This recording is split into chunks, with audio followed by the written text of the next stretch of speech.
یہ حضرت عبداللہ ابن مسعود سے رضی اللہ تعالی عنہ، یہ بھی مسلم شریف کی روایت۔ حضور فرماتے ہیں ما بعث اللہ من نبی فی امتہ قبلی الا کان لہ حواریون واصحاب، اللہ نے مجھ سے پہلے کسی بھی امت میں کسی نبی کو نہیں بھیجا مگر اس کے کچھ نہ کچھ حواری، کچھ نہ کچھ اصحاب تو ہوتے تھے نا، 2 ہوں، 4 ہوں، 10 ہوں، 12 ہوں۔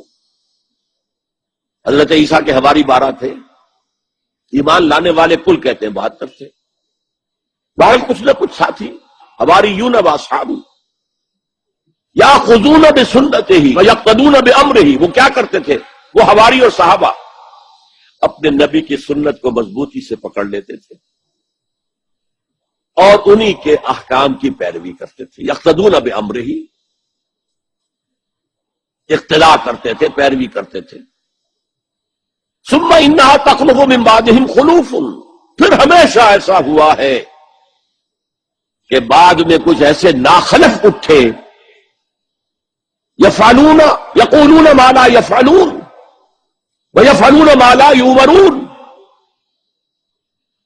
کہ وہ کہتے وہ تھے جو کرتے نہیں تھے اور کرتے وہ تھے جس کا حکم ہی نہیں ہوا۔ عرس منائے جا رہے ہیں، یہ کوئی اللہ کے رسول کا حکم ہے؟ کیا رسول کے صحابہ کا عمل ہے؟ کیا حضور کا عرس منایا گیا؟ عید میلاد النبی ایک نئی عید ہو گئی ہے، کیا اس کا حکم دیا محمد رسول اللہ نے؟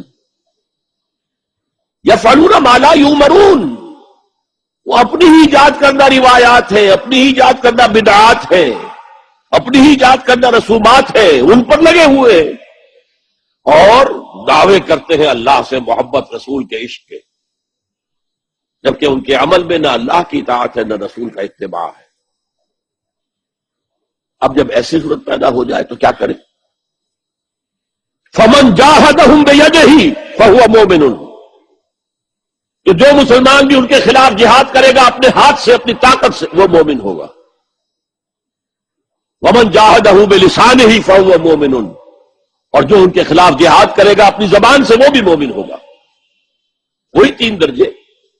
ومن جاہدہم بقلبہ فہو مومن، دل سے نفرت رکھ کر جو جہاد کرے گا بالقلب وہ بھی مومن ہوگا۔ فما وراء ذلک من الایمان حبۃ خردل، اس کے بعد تو ایمان رائی کے دانے کے برابر بھی نہیں ہے۔